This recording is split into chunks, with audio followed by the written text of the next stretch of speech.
Hello, dear soul. Welcome to the sacred space of rest.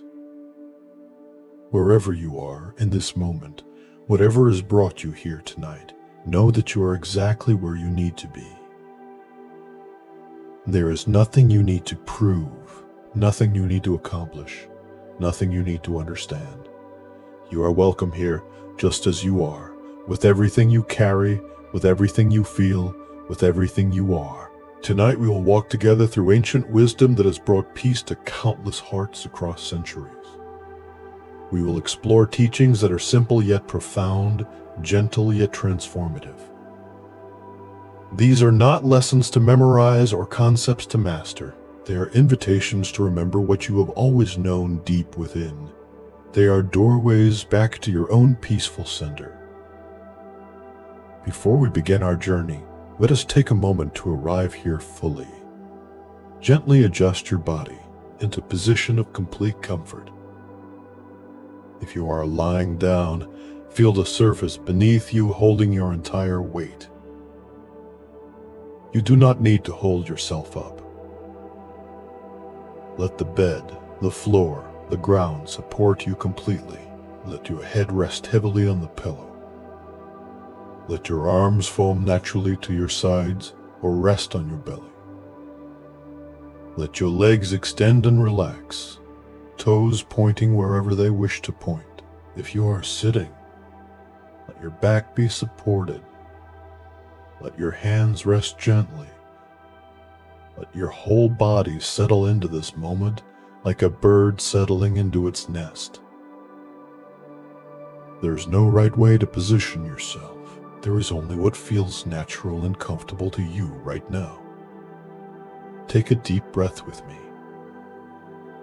Breathe in slowly through your nose, drawing cool air deep into your lungs, filling your belly, filling your chest. Hold it there for just a moment, and now release it through your mouth with a gentle sigh, letting all the tension of the day flow out with that breath. Let us do this once more. Breathe in peace, breathe in calm, breathe in stillness, and breathe out worry, breathe out stress, breathe out everything you no longer need to carry. Beautiful. Now let your breath return to its own natural rhythm, flowing in and out without effort, without control. Your body knows how to breathe. It has been breathing you since your first moment of life. Trust it now. If your eyes are still open, let them gently close now. Or if you prefer, let them rest with a soft, unfocused gaze. Let your eyelids be heavy. Let your face soften. Let your jaw unclench. Let your tongue rest softly in your mouth. Let your forehead smooth. Every muscle in your face can relax now. There is nothing to express, nothing to communicate. You can simply be. In the tradition of Zen Buddhism, there is a profound understanding that peace is not something we must create, learn, or discover somewhere far away. Peace is our natural state. It is what remains when we stop disturbing ourselves with our endless mental activity, our constant striving, our ceaseless seeking for something more than this moment. Tonight you are not here to achieve peace. You are here to recognize the peace that has always been present, humming quietly beneath all the noise, waiting patiently for you to notice it. You are here to come home to yourself, and coming home does not require a long journey. It requires only a shift in attention, a gentle turning inward, a remembering of what you truly are beneath all, the roles you play and all the stories you tell about yourself. Let me begin with a story. A story about a seeker who traveled the world only to discover that what he sought was waiting for him in the last place he thought to look. There was a young man named Hiroshi who grew up in a busy city.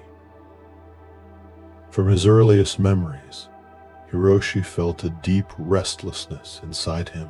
He looked at the people around him rushing from place to place, working long hours, accumulating possessions, chasing success, and he wondered if this was all there was to life.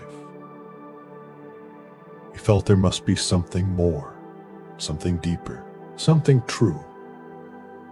When Hiroshi was 20 years old, he left his home. He told his family he was going to search for the meaning of life. His mother wept. His father was angry. But Hiroshi could not stay. The restlessness inside him was too strong. He had to find answers. For 10 years, Hiroshi wandered. He traveled to India and studied with yogis in ashrams. He learned to twist his body into complex poses and to control his breath in intricate patterns. He traveled to Tibet and sat with Buddhist monks in cold mountain monasteries. He learned to meditate for hours without moving, to chant mantras, to contemplate koans. He traveled to Japan and practiced with the Zen masters who taught him about emptiness and form, about the nature of mind, about seeing his true face before his parents were born. He learned so much. He accumulated vast knowledge. He could speak eloquently about enlightenment, about consciousness, about the nature of reality. Other seekers looked up to him. They thought he must be very advanced, very wise. But Hiroshi knew the truth. Despite everything he had learned, despite all the years of practice, despite all the teachers and teachings and techniques, he had not found what he was looking for. The restlessness was still there. The sense that something was missing. The feeling that peace was just beyond his reach. He had traveled to the ends of the earth, and the answers still eluded him. One day, exhausted and discouraged, Hiroshi decided to return home. He had been gone for 10 years. He wondered if his parents were still alive. He wondered if they would welcome him back after he had left so abruptly. But he had nowhere else to go. His search had failed. He was returning home defeated. The journey back took many months. Hiroshi walked much of the way, having spent all his money on teachers and retreats. As he walked, he stopped trying to find anything. He stopped meditating. He stopped practicing. He stopped seeking. He was too tired. Too disappointed. Too disappointed. Too empty. And in that emptiness, something strange began to happen. Without trying to be present, he became present. He noticed the feeling of his feet on the earth with each step. He noticed the color of the sky, the shape of clouds, the sound of birds. He noticed how the air felt on his skin, sometimes warm, sometimes cool. He noticed his own breathing, moving in and out without effort. He noticed that even though his search had failed, even though he had not found what he was looking for, he was still here, still alive, still walking, still experiencing this moment. One evening, as the sun was setting, Hiroshi sat by a stream to rest. He watched the water flowing over stones, endless and effortless. He watched the light changing on the mountains in the distance. He watched the first stars appearing in the darkening sky. And suddenly, without warning, without trying to make it happen, he understood. The peace he had been seeking was here. It had always been here. It was in the flowing water. It was in the changing light. It was in his own breathing. It was in the simple act of sitting and watching. He had been looking for something extraordinary, something that would come after years of practice, after achieving some special state. But peace was ordinary. It was this, just this. this moment.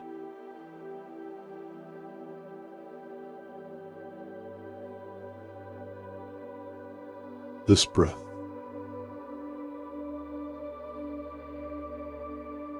Tears streamed down Hiroshi's face, not tears of sadness, but tears of recognition. Traveled so far, yet searched so desperately, and what he was seeking had been with him the entire time. It was not hidden. It was not in some distant place. It was not something he needed to earn or achieve. It was simply here, in the most basic experience of being alive, whenever he stopped looking beyond it and simply felt it. Hiroshi continued his journey home. When he arrived at his family's house, his mother opened the door. She looked older. Her hair had turned gray, but her eyes filled with light when she saw her son. She embraced him without questions, without recriminations. His father came to the door and stood there for a moment, then nodded and said simply, "Welcome home." That night, Hiroshi sat with his parents and shared a simple meal. His mother had made his favorite dishes. They ate together in comfortable silence. After dinner, his father poured tea. They sat together drinking tea, not saying much, just being together. And Hiroshi realized that this was it. This was what he had been searching for. Not some mystical experience, not some profound realization that would change everything, but this simple being together. This ordinary evening, this moment of connection and peace. Hiroshi never left home again. He got a simple job. He helped his aging parents. He lived an ordinary life. But he lived it with a quality of presence he had never known before. Because he had finally understood that peace is not somewhere else, waiting to be found. Peace is here, in whatever we are doing, when we do it completely, when we are fully present to it, when we stop wishing we were somewhere else or someone else. Dear friend, you are like Hiroshi. You have been searching, perhaps for many years, for peace, for rest, for a sense that everything is okay. You have tried many things. You have read books. You have listened to teachers. You have practiced techniques. And perhaps, like Hiroshi, you still feel that what you seek eludes you, that it is always just beyond your reach. But what if it is here? What if it has always been here? What if you have been looking past it, looking beyond it, looking for something more extraordinary when the truth is beautifully ordinary? What if peace is simply this moment, this breath, this experience of being alive, when you stop judging it, stop comparing it to some ideal, stop waiting for it to be different? Right now, in this moment, you are breathing. Feel that. You are alive. Notice that. Your heart is beating. Your blood is flowing. Your body is doing thousands of things without any conscious effort from you. You're being lived by life itself. And this is a miracle, not a dramatic miracle, a quiet miracle. The miracle of existence itself. Let yourself feel this now. Let yourself be here. Not trying to get anywhere, not trying to achieve any particular state, just here, just breathing, just being. This is enough. This has always been enough. Your body is already beginning to relax. Feel how your shoulders have dropped slightly. Feel how your breath has deepened. Feel how your muscles are starting to release tension you did not even know you were holding. Your body wants to rest. It knows how to rest. You do not need to make it happen. You only need to allow it. Let me share another teaching with you.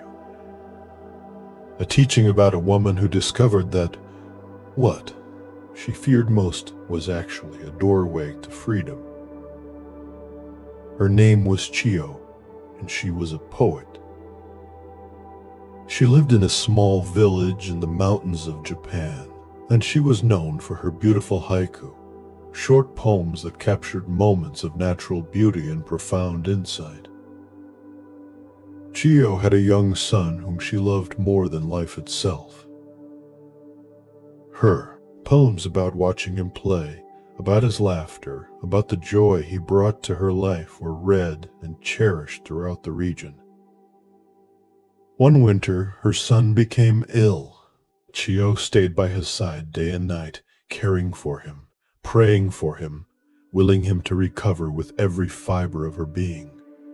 But despite everything, the boy's condition worsened, and one cold morning as snow fell softly outside, he died in her arms.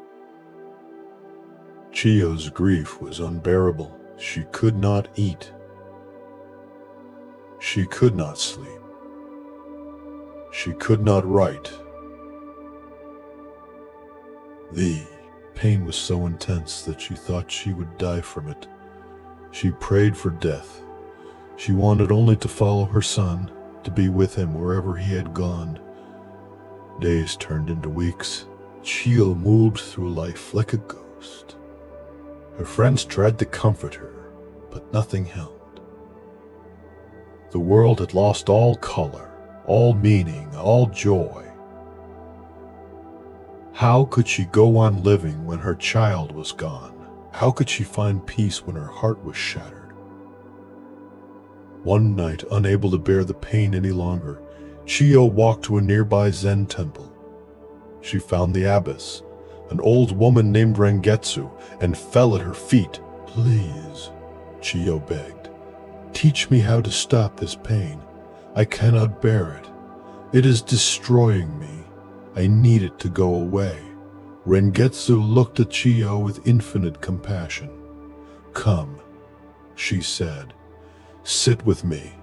They sat together in the meditation hall. The temple was silent except for the sound of snow falling outside. After a long silence, Rengetsu spoke. "Chio, you are trying to push away your grief. You are at war with your pain. You believe that if you could just make it go away, then you would be okay. But this war is what is destroying you, not the grief itself, but your resistance to the grief." Chio looked up, confused. "But the pain is unbearable. How can I not resist it?" "What if," Rengetsu said gently, "instead of trying to push the grief away, you turned toward it? What if you allowed yourself to feel it completely, without resistance, without judgment, without trying to make it different? What if you opened your heart to the pain instead of closing against it?" "But I will drown in it," Chio whispered. "It will destroy me." "Perhaps," Rengetsu said, "or perhaps you will discover that you are larger than the grief, that you can hold the grief without being destroyed by it, that you are not the grief itself but the space in which the grief appears." Chio did not understand, but she trusted Rengetsu. She closed her eyes and, for the first time since her son's death, instead of trying to push the grief away, she turned toward it. She let herself feel the full weight of it. The crushing sadness, the howling emptiness, the unbearable ache of missing her child. She felt it all. She let it pour through her like a river, not trying to dam it up, not trying to redirect it, just letting it flow. And something unexpected happened. The grief did not destroy her, It moved through her, intense and powerful. But she remained.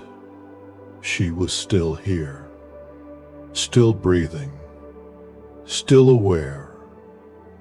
The grief was happening, but she was somehow larger than the grief.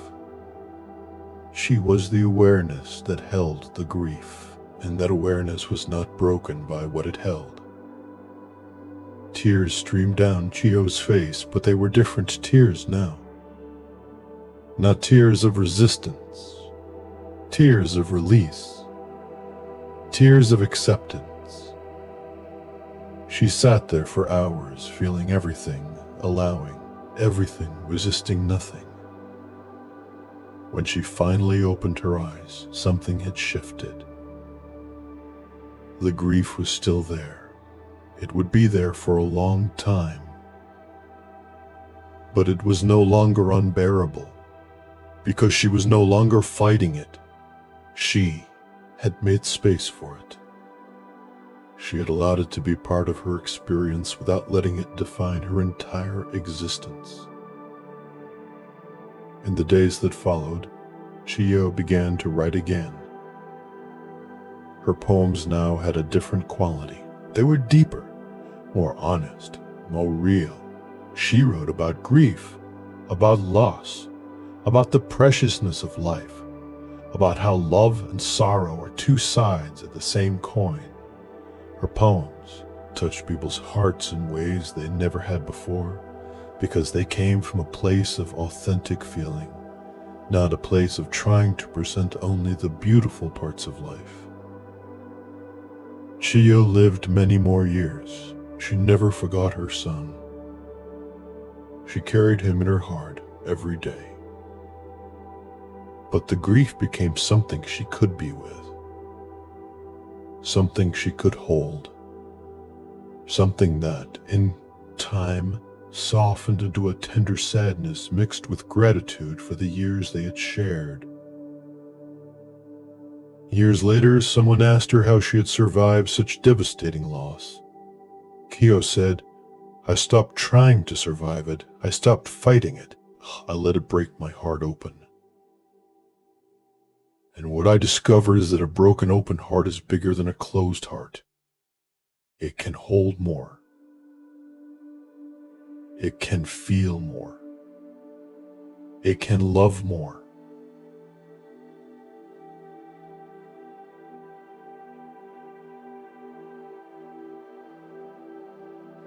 My grief broke me open to life itself. Dear one, what are you resisting right now? What are you at war with? Perhaps it is not grief. Perhaps it is anxiety. Perhaps it is restlessness. Perhaps it is physical pain. Perhaps it is simply the fact that you are still awake when you wish you were asleep. Whatever it is, your resistance to it is creating suffering.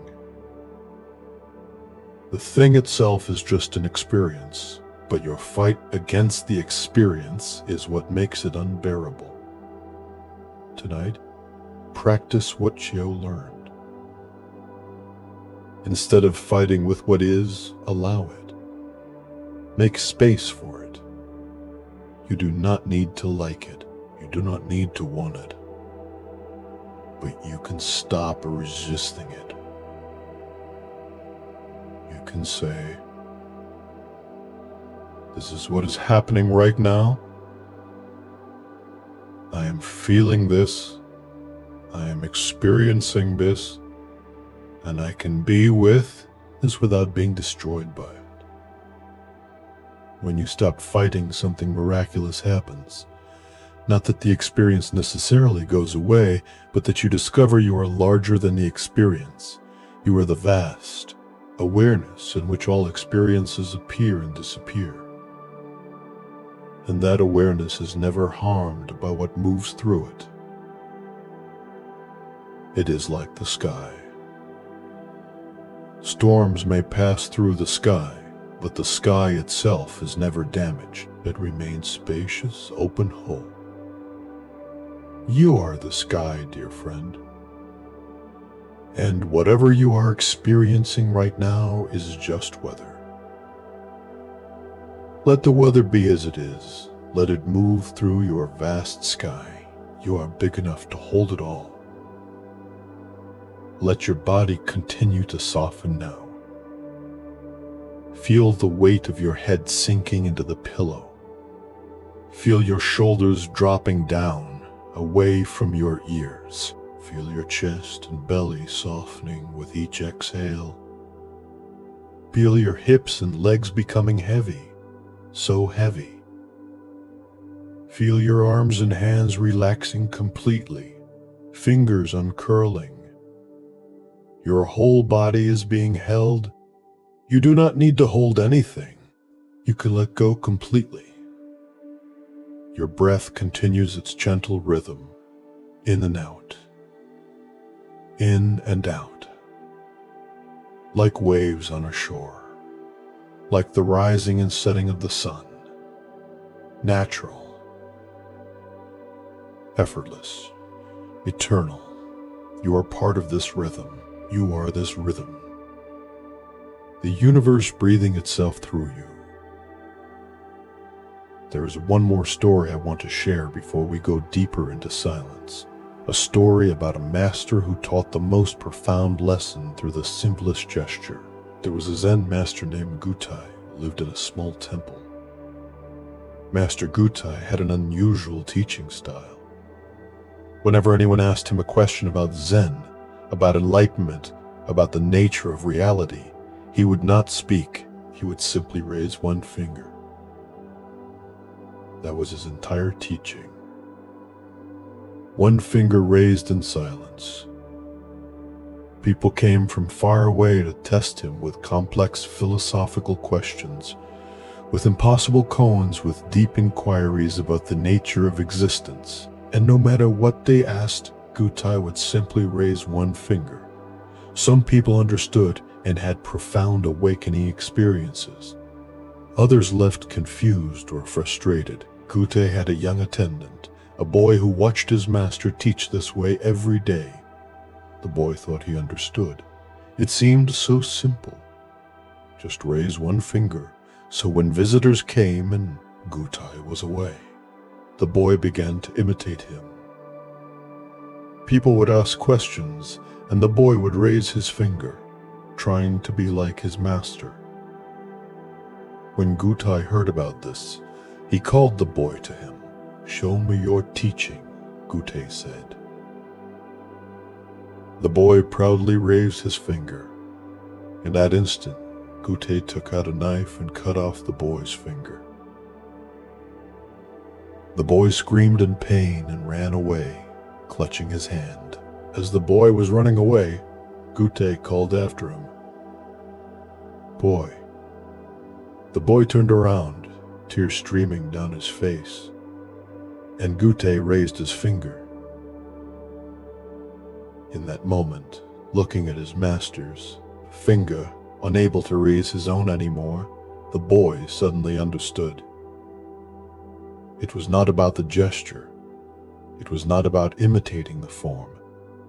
It was about something that could not be copied, could not be taught, could not be given from one person to another. It was about seeing directly, about being present completely, about not living second-hand through imitation, but living first-hand through direct experience. The boy's finger eventually healed, but his understanding never left him. He stayed with Gutai for many years and eventually became a great teacher himself. But he never raised his finger. He had his own way of pointing to the truth, his own authentic expression. Not copied from anyone, not imitated, but genuinely his own. Dear friend, this story might seem harsh, but it contains an important teaching. You cannot find peace by imitating others. You cannot find rest by following someone else's formula. You can listen to these words, you can be guided by them, but ultimately, you must find your own way. your own direct experience, your own authentic relationship with this moment. No one can rest for you. No one can breathe for you. No one can be you. You are the only one who can be present to your own experience, and that presence, that being here, that simple awareness of what is actually happening in this moment, that is the key, not a technique, not a method, not a formula, just this simple being here. So stop trying to do rest correctly. Stop trying to follow some ideal. Just be here. Just feel what you feel. Just breathe what you breathe. Just be what you are. This is enough. This has always been enough. Your body knows what it needs. Trust it. Your breath knows its rhythm. Allow it. Your consciousness knows when to wake and when to sleep. Surrender to it. You do not need to control everything. You can simply allow, simply be, simply trust. Let yourself sink deeper now, deeper into comfort, deeper into stillness, deeper into the quiet peace that has been here all along, waiting for you to notice it. You are safe here. You are held here, your home. Rest now, dear friend. Rest in the knowing that you are exactly where you need to be. Rest in the knowing that you are enough. Rest in the knowing that this moment, exactly as it is complete. You do not need anything more. You do not need to be anything more. You are whole. You are complete. You are home. Let the words fade now. Let the thoughts quiet. Let everything settle like snow falling on still water. You are resting. You are at peace. You are home. And so we continue deeper into the sanctuary of rest, dear friend. You have already traveled far tonight. You have walked through stories of seeking and finding, of resistance and acceptance, of searching the world only to discover that home was always here, waiting patiently for your return. Your body is settled now into a deeper level of relaxation. Feel how much softer you are than when we began. Feel how your muscles have released tensions you did not even know you were carrying. Feel how your breath has slowed, deepened, become more natural. Your body is doing what bodies do when given permission to rest. It is healing. It is restoring. It is remembering its natural state of peace. Let yourself sink even deeper now into whatever holds you. The bed, the floor, the cushions beneath you are supporting your entire weight. You do not need to hold yourself up. You do not need to engage a single muscle. Everything can be loose, soft, heavy. Let your head be so heavy that it presses deeply into the pillow. Let your shoulders be so heavy that they sink down toward the surface beneath you. Let your back, your hips, your legs, your feet all become heavy, surrendering completely to gravity, to support, to rest. Your breath continues its gentle rhythm, so soft now that you might barely notice it. Like a whisper, like the wind moving through tall grass, in and out, in and out. You are not making this happen. Life is breathing you. The universe is breathing itself through your body. This is happening without any effort from you. You can trust this.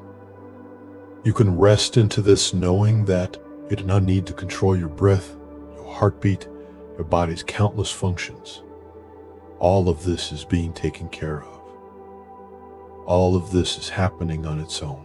In the Zen tradition, there is a teaching about what they call beginner's mind. It is the mind that sees everything fresh, as if for the first time, without the overlay of past experience, without the burden of accumulated knowledge, without the filter of expectation. When you have beginner's mind, a flower is not just another flower you have seen 1,000 times. It is this flower, unique, alive, miraculous.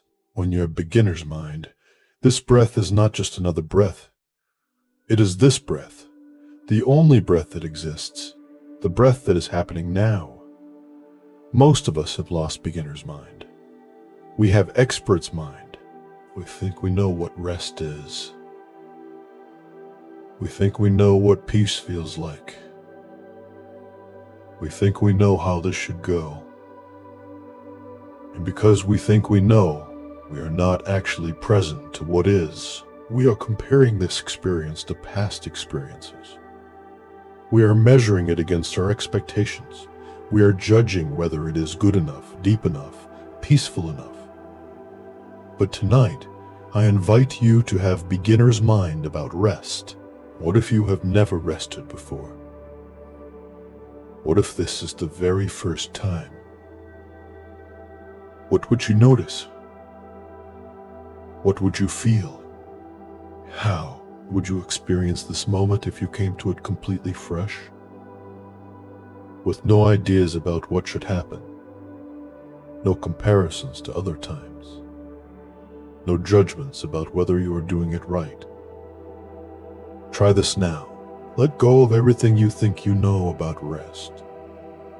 Come to this moment as if you are a newborn, experiencing sensation for the first time. Feel the texture of the fabric against your skin. What does it actually feel like? Feel the temperature of the air. Is it cool, warm?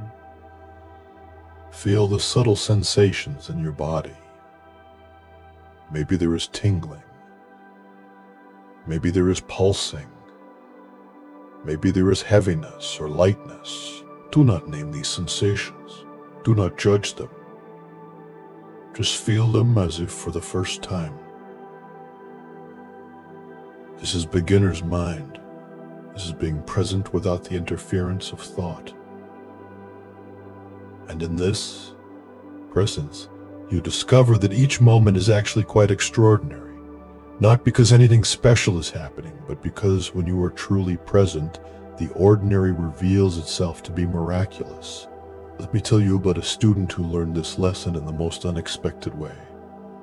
His name was Kaito, and he came to study at a Zen monastery high in the mountains. Kaito was brilliant. He had studied philosophy at university. He had read all the great Buddhist texts. He could discuss the most complex teachings with sophistication and insight. He arrived at the monastery expecting to have profound spiritual experiences, deep realizations, dramatic awakenings. The master of the monastery, a woman named Shugen, greeted him warmly and showed him to his room. It was a small, simple room with a mat for sleeping, a cushion for sitting, and nothing else. Kaito was a bit disappointed. He had expected something more spiritual. The next morning, Shugen came to his room before dawn. "Come," she said. "It is time for your first lesson." Kaito followed her eagerly, wondering what profound teaching she would share. They walked through the monastery grounds to a small garden. Shugen handed him a rake. "Your practice today is to rake this garden," she said. "Rake it until every stone is in its proper place, until every line in the gravel is perfect, until the garden is completely ordered and beautiful." Kaito was confused and a bit offended. He had not come here to do manual labor. He had come here to learn Zen. But he did not want to seem arrogant, so he took the rake and began working. He raked for hours. His back ached. His hands blistered. The work was tedious and boring. His mind wandered constantly. He thought about the teachings he wanted to learn. He thought about how this was a waste of time. He thought about other monasteries where they probably did real practice, not just gardening. By evening, the garden looked perfect. Every stone was placed. Every line was drawn. Kaito went to find Shugen to show her his work. She came to look. She studied the garden for a long moment, then nodded. "Good," she said. "Tomorrow you will rake it again." Kaito could not believe it. "But it is perfect. Why would I rake it again?" "Because tomorrow the wind will blow," Shugen said. "Leaves will fall. Rain may come. The perfection will be disturbed, and then you will make it perfect again." For weeks, this was Kaito's practice. Every morning he would rake the garden. Every evening it would be perfect. Every night the wind would blow and leaves would fall. Every morning he would start again. He grew increasingly frustrated. This was not why he came here. This was not Zen practice. This was just pointless repetition. One morning, about a month in this routine, something shifted. Kaito was raking, his mind full of its usual complaints, when suddenly he heard a bird sing. Really heard it, as if he had never heard a bird before. The sound was so pure, so clear, so immediate, that everything else dropped away. For just a moment there was only the sound. No Kaito listening to the sound. Just the sound itself, vibrating in space. In that moment, Kaito's hand continued to move the rake, but he was not doing it. It was just happening. The rake moved. The gravel shifted. Lines appeared. There was no one doing it, just the doing itself. Just this moment, just this breath, just this perfect, complete now. When the moment passed and thought returned, Kaito stood very still. Something had changed. He looked at the garden and saw it differently. This was not a chore. This was not pointless repetition. This was life itself. This constant flow of order and disorder, perfection and imperfection, creation and destruction, building and letting go. This was the teaching. Not something to learn about, something to live. From that day forward, Kaito's raking became a meditation. He was not trying to finish. He was not trying to make it perfect. He was simply raking, being completely present to each movement, each breath, each moment. And in that complete presence, he found a peace that no amount of studying texts or discussing philosophy had ever brought him.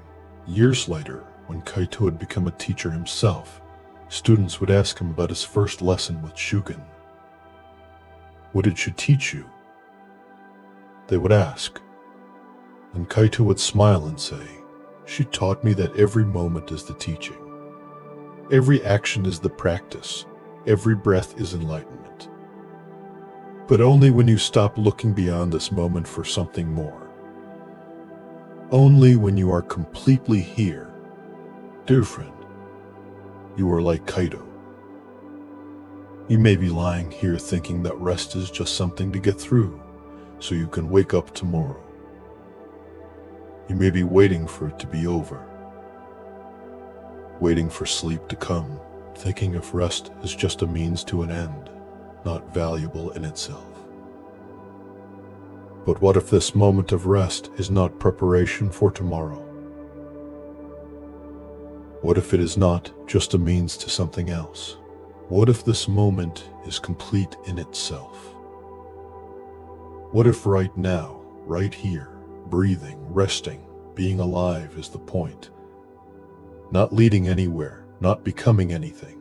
Just this, just now, complete, whole, enough. Bring beginner's mind to your rest. Stop thinking about what rest should be like. Stop comparing this rest to other times you have rested. Stop judging whether you are doing it right. Just feel what is actually happening right now. The sensation of your body, the rhythm of your breath, the sounds around you or the silence. The simple fact of being alive in this moment. This is enough. This has always been enough. This will always be enough. Your body continues to relax more deeply. Feel how your face is softened. Your jaw is loose. Your tongue rests gently in your mouth. Your eyes are still and heavy behind your closed lids. Your forehead is smooth. All the tiny muscles in your face that you use to express emotion, to communicate, to show the world who you are, all of these can rest now. There is no one to show, nothing to express. You can simply be, without performing, without presenting, without pretending. Your neck and throat are soft.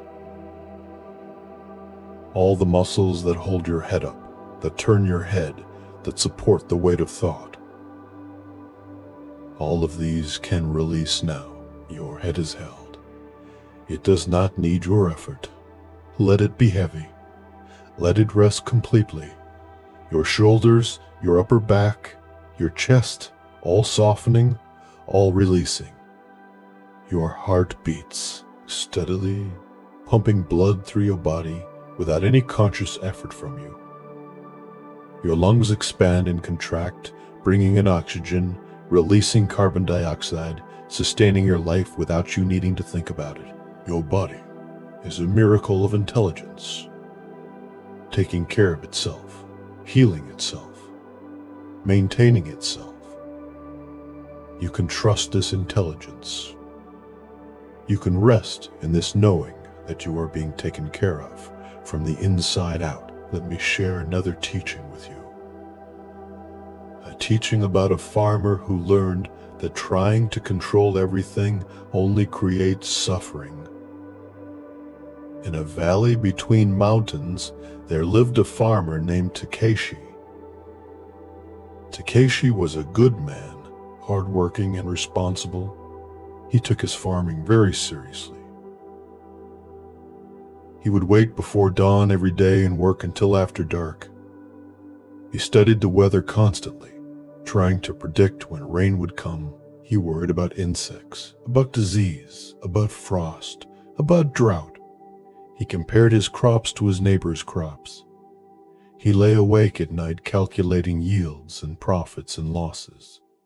Takeshi's wife, Yumi, was different.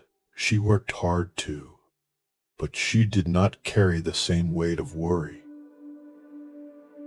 She would work in the garden, singing. She would take breaks to watch the clouds or play with their children. She seemed content in a way that Takeshi could not understand. One year, there was a late frost. It came in the night when no one expected it, and by morning, much of Takeshi's crops were damaged. He was devastated, months of work destroyed in one night. He could not eat. He could not sleep. He paced and worried and calculated the losses. Yumi watched him with concern.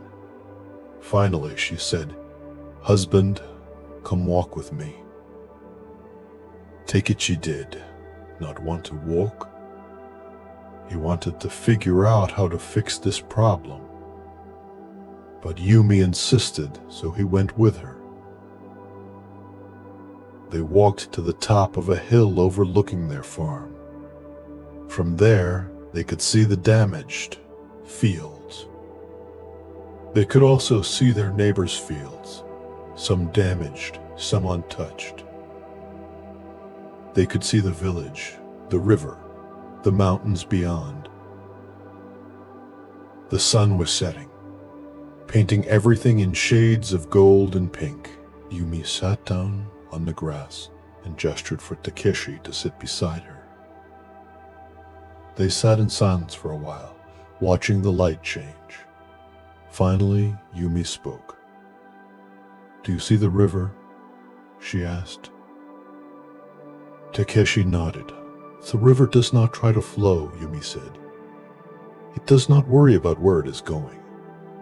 It does not compare itself to other rivers. It does not panic when it meets rocks or obstacles. It simply flows. When it meets a rock, it flows around it. When it comes to a cliff, it falls and becomes a waterfall. It does not resist what is. It works with what is." Takeshi listened. "You are like a man trying to push the river," Yumi continued. "Trying to control its flow. Trying to make it go where you think it should go. But the river will flow where it flows. The frost will come. When it comes. The rain will fall or not fall. You can do your work. You can plant seeds and tend them. But you cannot control the weather. You cannot control the outcome. And your worry about what you cannot control is stealing your peace. It is stealing your joy. It is stealing your life. But if I do not worry, if I do not try to control things, then what?" Takeshi asked. "Do I just give up? Do I just let everything fall apart?" "No," Yumi said. "You do what is yours to do. You plant, you water, you tend, you harvest, but you do it from a place of peace, not from a place of fear. You do it because this is your work, not because you are trying to force a particular outcome. You work with life, not against it. You flow with what is, not against it." She pointed to the river again. "The river works very hard. It moves tons of water. It carves through stone. It nourishes the valley. But it does not seem worried. It does not seem stressed. Because it is not fighting with reality. It is reality. It is life living itself. This is how we should be. Working hard, yes. Doing what is ours to do, yes. But not at war with what is. Not trying to control what cannot be controlled." Takeshi looked out at his damaged fields. He looked at the river flowing peacefully below. He looked at the mountains, ancient and unchanging, that had watched countless farmers lose countless crops and yet still stood, solid and peaceful. And something in him began to soften. "I cannot control the frost," he said slowly, understanding beginning to dawn. "I cannot control the weather or the insects or the market. I can only do my work, and whether the crop succeeds or fails, I will still be here. My family will still be here. The sun will still rise. Life will still go on." "Yes," Yumi said, taking his hand. "And you can meet whatever comes with peace rather than with fear. You can trust that we will find a way no matter what happens. We always have. We always will."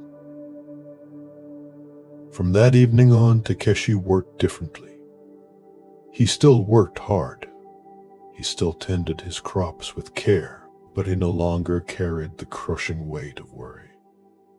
He no longer lay awake at night trying to control what could not be controlled. He did what was his to do, and he released what was not his to carry. And in releasing, he found that he enjoyed his work more. He was more present with his family. He could laugh again. He could rest. The damaged crops did recover, though the harvest was smaller than usual. But Takeshi and his family survived. They adapted. They found other ways. And Takeshi learned that life is like the river.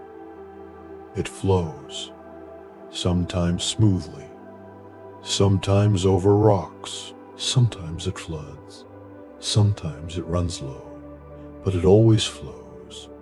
And when we flow with it rather than against it, when we work with reality rather than fighting it, we find a peace that no amount of control could ever bring.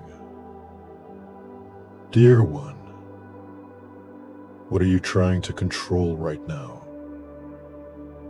What are you fighting against? Perhaps you are trying to control whether you fall asleep. Perhaps you are trying to control your thoughts, making them be quiet. Perhaps you are trying to control your body, making it be more relaxed than it is. Perhaps you are trying to control how you feel, forcing yourself to be peaceful. But control creates tension, effort creates resistance, fighting creates struggle, and struggle prevents rest. What if you could be like the river? What if you could simply allow this moment to be as it is? If thoughts come, let them come. If your body is not perfectly relaxed, let it be not perfectly relaxed. If sleep does not come immediately, let it not come immediately. You do not need to make anything happen. You only need to stop preventing what wants to happen naturally. Your body wants to rest. It is trying to rest. But when you try too hard to make it rest, when you monitor it constantly to see if it is resting yet, when you judge it for not resting quickly enough, you create tension that prevents the very thing you seek. So let go of control. Let go of effort. Be like the river. Flow with what is. Let this moment be exactly as it is. In that allowing, in that non-resistance, rest will come naturally. Not because you made it happen, but because you stopped preventing it. Release now any remaining effort. Any remaining trying, any remaining control. Just be. Just breathe. Just allow. Let your body do what it wants to do. Let your mind do what it wants to do. Let this moment be what it wants to be. All of it is okay. All of it is allowed. All of it is welcome. Your breath is so soft now, so gentle, like the breath of a sleeping baby, natural, effortless, perfect. You are not breathing. You are being breathed. Life is breathing itself through you. Let it, trust it, rest in it. There is a beautiful teaching in Zen about non-doing. The Chinese call it Wu Wei. It does not mean doing nothing. It means doing without force, acting without struggle, moving with life rather than against it. It is the way water flows, the way trees grow, the way breath breathes.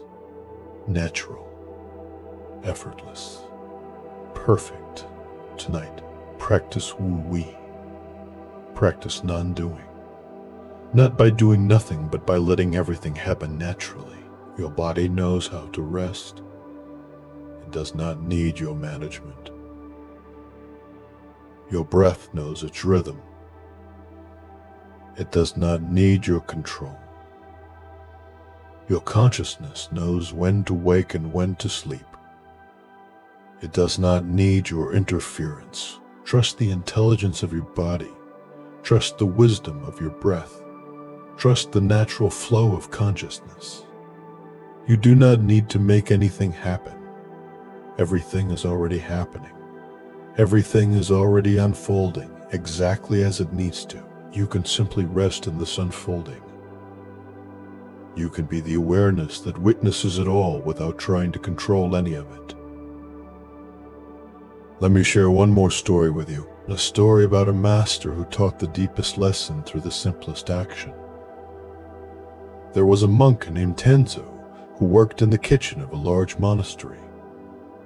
Tenzo's job was to cook meals for all the monks. Every day he would wake before dawn to prepare breakfast, then lunch, then dinner, day after day, year after year. The same simple work. One day a visiting scholar came to the monastery. The scholar was famous for his knowledge of Buddhist philosophy. He had written many books. He gave lectures that drew large crowds. He was considered very important. The scholar saw Tenzo in the kitchen, an old man now, still doing this simple work. The scholar felt sorry for him. "Old monk," he said, "why do you waste your time with this menial work? You should be meditating. You should be studying. You should be doing something more spiritually valuable than cooking." Tenzo looked up from the vegetables he was washing and smiled. "Young man," he said, "what do you think is more spiritual? Sitting in a meditation hall thinking about enlightenment, or washing these vegetables with complete attention, with love, with presence, so that the monks who eat them are nourished in body and in spirit?"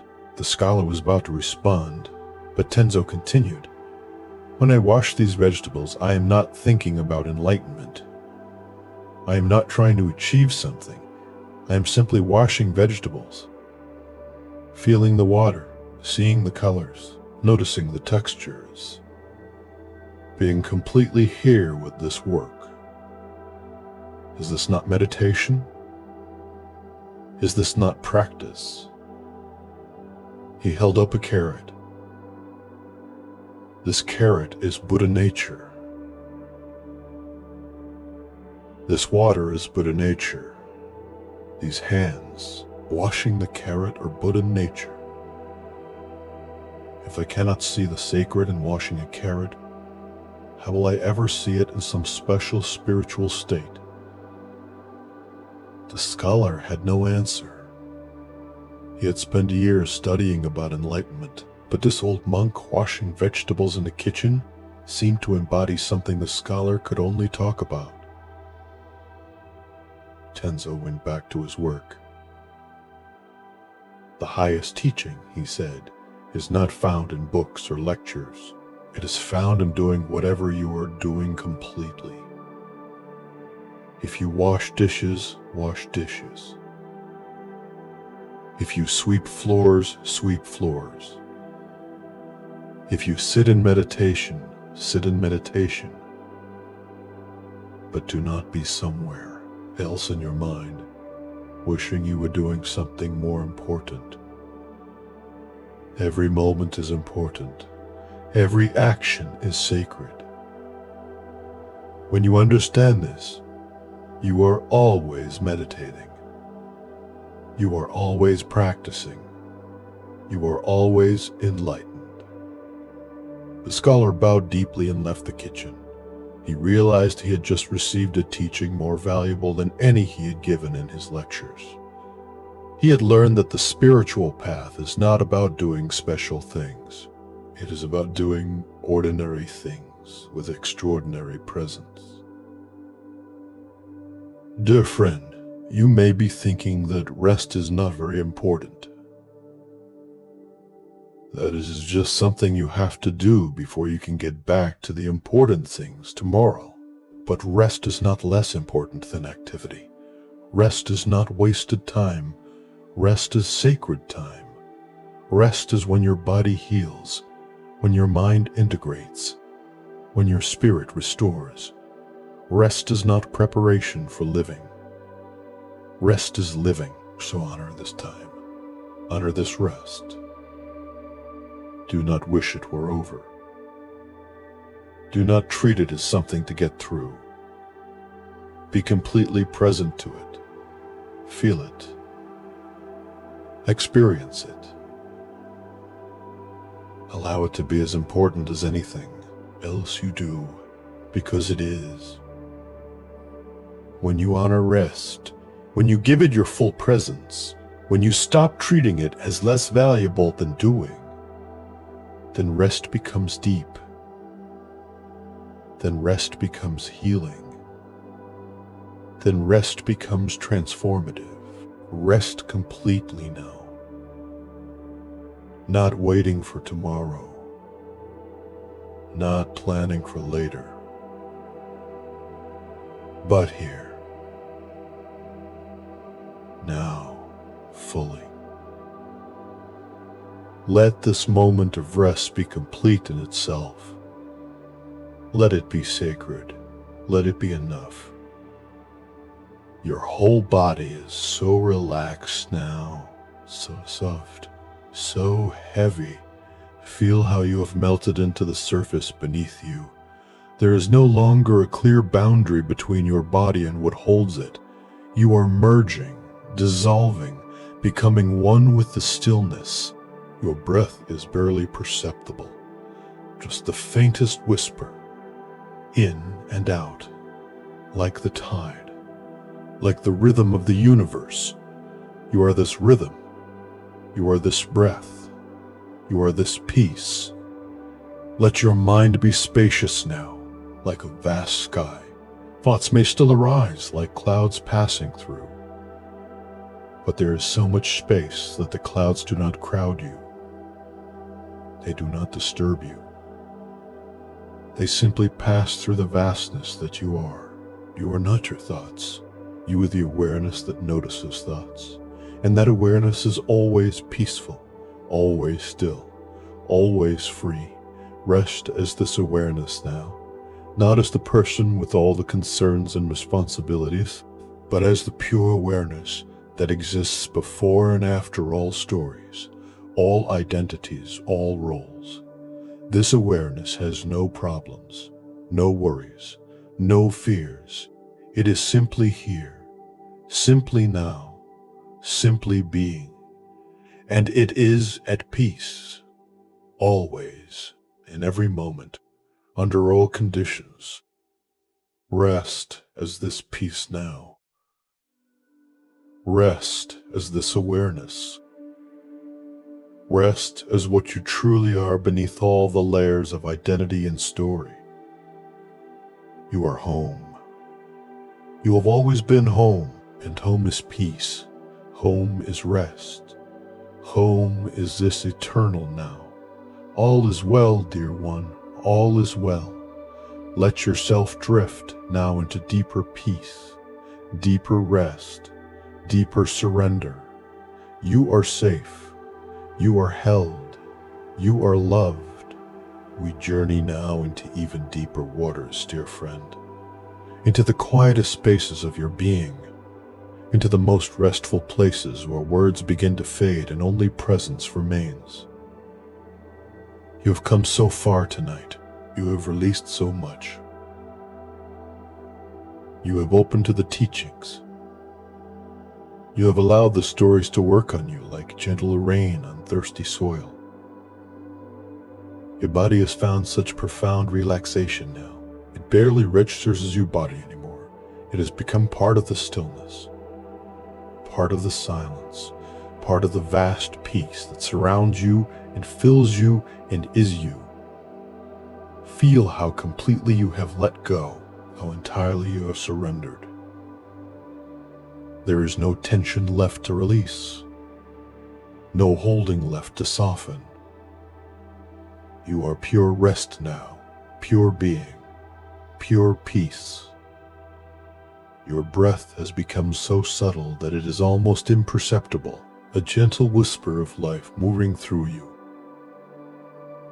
In and out, so soft, so natural, like the breath of the earth itself. like the pulse of existence. You are not separate from this breath. You are this breath. You are life breathing itself awake to its own nature. In the deepest teachings of Zen, there is an understanding that goes beyond words, beyond concepts, beyond anything the thinking mind can grasp. It is the understanding that you are not who you think you are. The small self, the ego, the one who worries and plans and struggles, this is not your true nature. It is like a wave thinking it is separate from the ocean. The wave has its own shape, its own movement, its own momentary existence. But it is made entirely of ocean. It has never been separate from the ocean. It is the ocean expressing itself as wave. You are like this. The person you think you are, with your name and your history and your concerns, this is like the wave. But beneath this temporary form, you are the ocean. You are the vast, boundless consciousness that takes on infinite forms, but is never divided, never separate, always whole.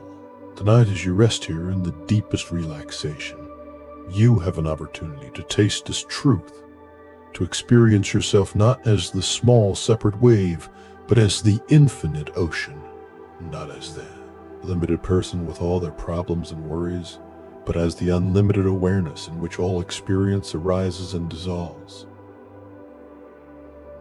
Let me tell you about a seeker who discovered this truth in the most unexpected moment. Her name was Natsumi, and she had been practicing Zen meditation for many years.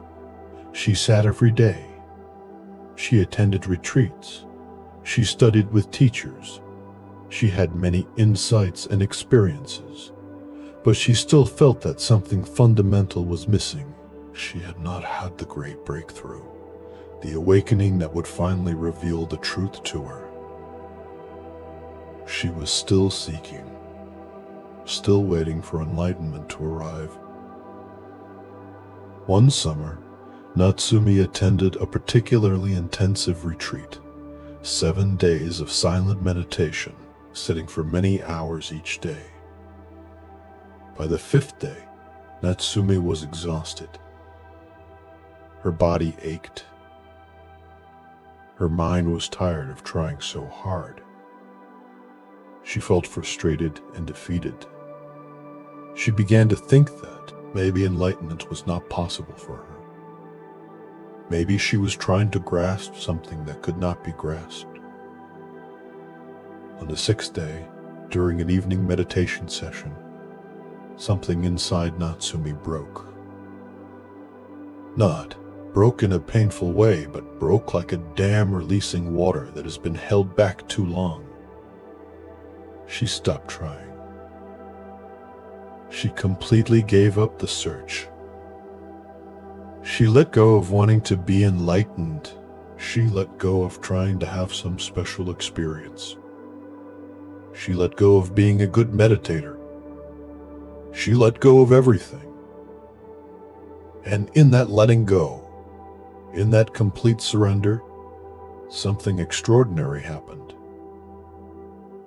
Or rather, nothing happened, and that nothing was everything. The sense of being Natsumi, of being a separate person meditating in a meditation hall, suddenly disappeared. Not that Natsumi went somewhere else, but the boundary that seemed to separate Natsumi from everything else dissolved. There was no inside and outside anymore. No self and other. No meditator and meditation. Just this vast, seamless awareness. Just this infinite presence. Just this. She could not say how long this lasted. Time itself seemed to dissolve. When the bell rang to end the meditation period, when form gradually returned and the sense of being Natsumi came back, everything looked the same but felt completely different. She was still sitting in the meditation hall. Other people were still there. But Natsumi now knew something that could never be unknown. She was not separate from any of this. She had never been separate. The feeling of separation was an illusion, a misunderstanding, a mistaken identity. She was the meditation hall. She was the other meditators. She was the bell that rang. She was the floor beneath her and the air around her. She was all of it, and none of it was separate from her. Or more accurately, there was no her separate from all of this. There was just this one reality, this one consciousness, expressing itself as infinite forms while remaining forever undivided. After the retreat ended, someone asked Natsumi what she had realized. She struggled to find words. Finally, she said, "I realized I do not exist, and I realized I am everything." These are not two different things. They are the same truth. The small, separate me that I thought I was does not exist. It never did, and what I actually am is not limited to this body or this mind. What I actually am is the awareness in which all bodies and all minds appear. And that awareness is not mine. It is everyone's. It is everything. It is all there is. The person who asked did not understand. How could you not exist and be everything at the same time? But Natsumi just smiled. Some truths cannot be explained. They can only be experienced directly. And once experienced, they change everything while changing nothing. Natsumi still had to do her laundry. She still had to go to work. She still experienced pleasure and pain, joy and sorrow. But now she knew that all of this was happening in her, as her, but not to her. She was the space in which it all occurred, and that space was never touched by what occurred within it. Dear friend, you may not fully understand Natsumi's realization. The mind cannot grasp it, because the mind itself is part of what is being transcended. But you do not need to understand. You only need to rest into the possibility of it, to soften into the experience of it, even if just for a moment. Right now, as you rest here, notice the awareness that is aware of these words. Notice the consciousness that is conscious of your body, your breath, your sensations. This awareness, this consciousness, where is it located? Can you point to it? Can you contain it? Or is it vast, unbounded, without edges or limits? Notice that this awareness is not disturbed by what it is aware of. The thoughts come and go, but the awareness remains. Sensations arise and pass, but the awareness remains.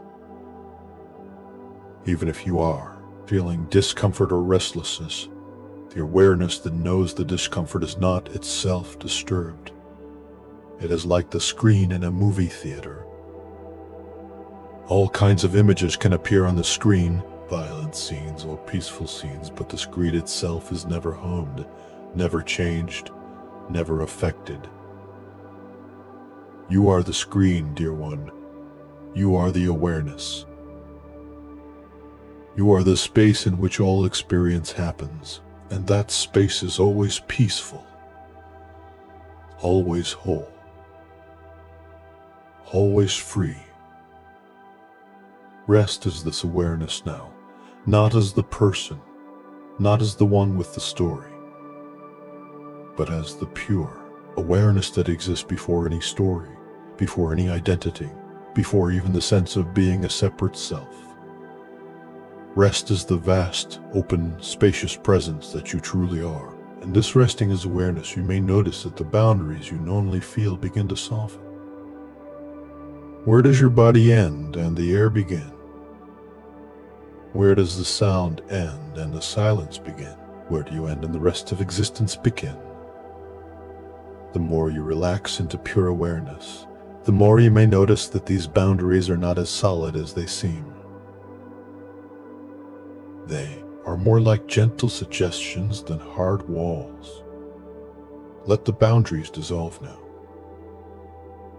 Let yourself expand beyond the limits of your body. Your awareness is not contained within your skull. It is not limited to your skin. It extends outward in all directions. It includes the room you are in. It includes the sounds you hear. It includes everything you are aware of. And beyond that, it extends infinitely. There is no edge to awareness, no end to consciousness. It is boundless, limitless, infinite. You are this infinite awareness, not a small limited person having an experience of awareness, but awareness itself, temporarily experiencing itself as a person. This is the great reversal, the great understanding. You are not in the universe. The universe is in you, appearing within the vast space of your awareness. Rest as this vastness now, this infinite space, this boundless awareness. You are so much larger than you think you are, so much more vast, so much more free. Let me share another story. A story about a monk who learned that true freedom comes not from gaining anything, but from losing everything. His name was Bankei, and he lived in Japan during a time of great turmoil. Bankei had been a dedicated seeker from a young age. He wanted more than anything to understand the true nature of existence. He studied with many teachers. He practiced severe austerities, depriving himself of food and sleep, pushing his body to its limits. He meditated until he collapsed. He did everything the teachings said to do, but the great insight he sought eluded him. He grew desperate. He became sick from his extreme practices. His body weakened. He developed a terrible abscess in his side that would not heal. He was dying, and he knew it, and still he had not found what he was seeking. One night, lying on his mat in terrible pain, Bankei realized something. He was going to die. Very soon, and he had spent his entire life trying to achieve enlightenment, and he had failed. The seeking was over. Not because he had succeeded, but because there was no more time. Death was coming, and it did not care whether he was enlightened or not. In that moment of realization, something happened. The seeking stopped. Not because Bankei chose to stop it, but because it became absurd. What was the point of seeking enlightenment if he was about to die? What was the point of trying to become something if there was no future in which to become it? And as the seeking dropped away, as the striving ceased, as the desperate effort to gain something finally ended, Bankei saw. Or rather, there was seeing. Not Bankei seeing something, but just seeing itself. Just awareness being aware, and in that seeing, he understood that there had never been anything to seek. The enlightenment he had been trying so hard to achieve had been present all along. It was not something to gain. It was what he was, what he had always been, what everyone is, the unborn, unchanging awareness that exists before birth and after death, before thought and afterthought, before form and after form. Bankei began to laugh. Even in his pain, even with death approaching, he laughed at himself. at his years of desperate seeking, at the absurdity of trying so hard to become what he already was. It was like a fish thrashing around looking for water while swimming in the ocean. The fish is made of water. The fish is in water. The fish is in water. The fish is water. But the fish does not know this because it has never known anything else. It thinks water must be something special, something to be found somewhere else. Bankei understood now. He was the unborn awareness. He had always been the unborn awareness. Even his body dying was just something appearing in that awareness. Even his thoughts, his pain, his seeking, all of it was just waves on the surface of the vast ocean of awareness that he truly was. And that awareness was never born and would never die. It was eternal, unchanging, always present, always free. Remarkably, Bankei did not die. The abscess healed. His body recovered. But the man who recovered was not the same man who had fallen ill. The seeker was gone. The one trying to achieve something was gone. What remained was simply this awareness, living through a body, experiencing life, but no longer identified with any of it, no longer believing the illusion of separation, no longer suffering from the disease of thinking he was a small, limited, separate self. Bankei taught for many years after this. His teaching was simple. He would tell people, "You are the unborn. You have always been the unborn. You will always be the unborn. Stop trying to become something. Stop trying to achieve something. Just recognize what you already are. Just rest as the awareness that is always present, always here, always free." People would ask him, "But how do we recognize this? What practice should we do?" And Bankei would say, "There is no practice. Practice implies becoming something you are not yet, but you are already what you seek. You cannot practice being what you already are. You can only stop pretending to be what you are not." "Then what should we do?" they would ask. "Nothing," Bankei would say. "Do nothing to be what you are. Simply notice, simply be aware. And in that simple awareness, you will see that you have always been free. You have always been the unborn. You have always been home. Dear one, you are the unborn. Right now, not after you meditate enough, not after you practice enough, not after you become enlightened. Right now. The awareness that is reading these words, the consciousness that is aware of your body, your breath, your experience, this awareness was never born. It will never die. It is the eternal witness, the unchanging presence, the infinite space in which all experience occurs. You are this. You have always been this. You will always be this. And this can never be harmed. This can never be threatened. This can never be lost. Your body will age and die.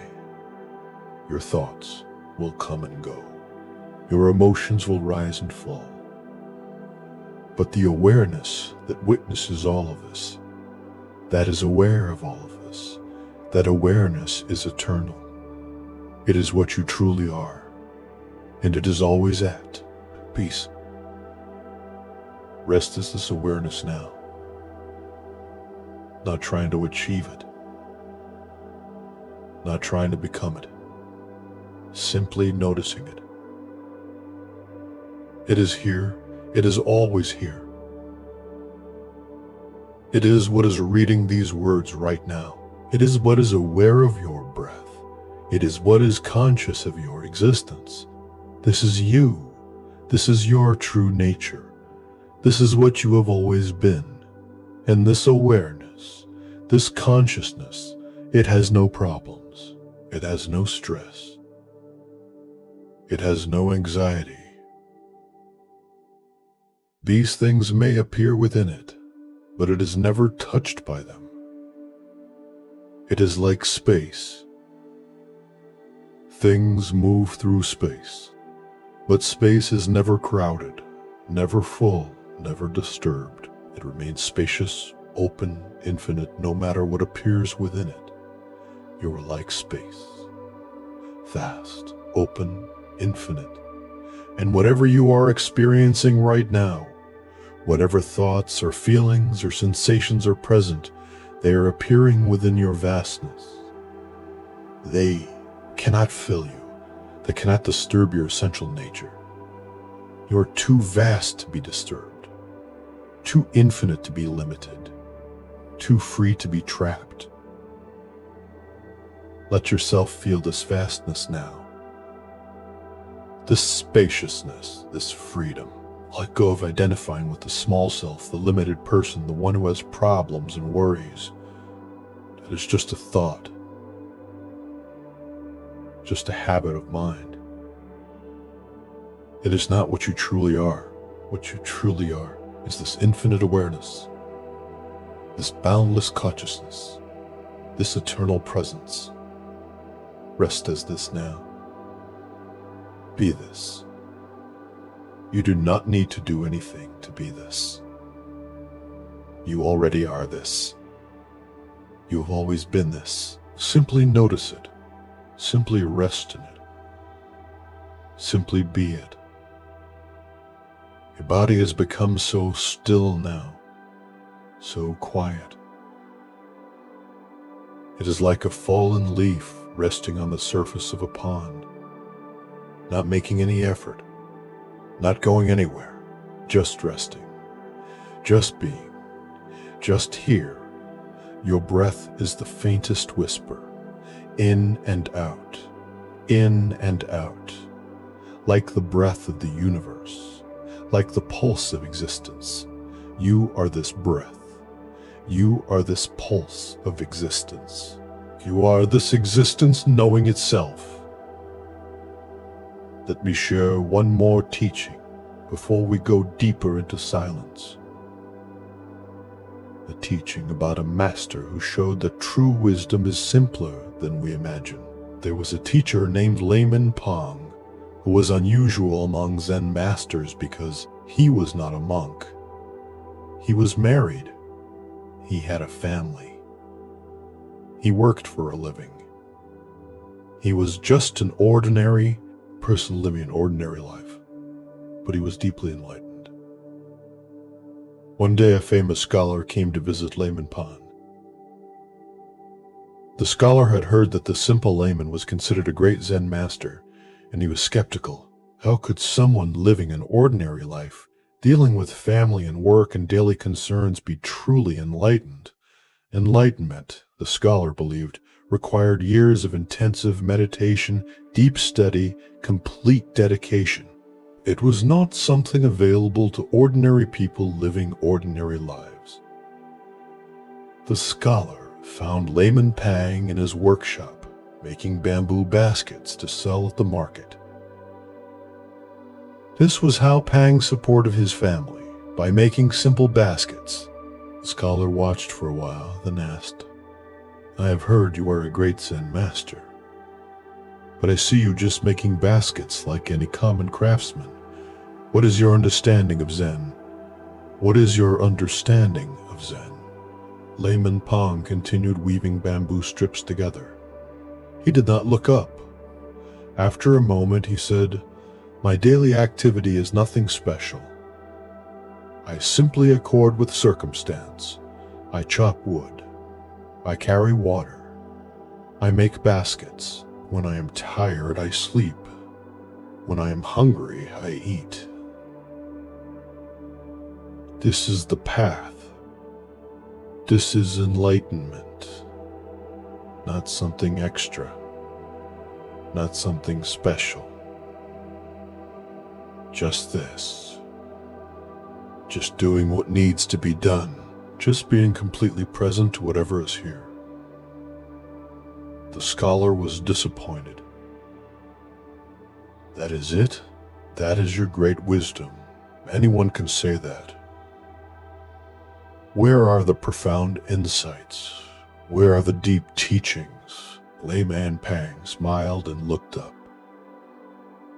You asked for my wisdom, and I gave it to you. But you cannot hear it because you are listening for something complicated, something difficult, something impressive.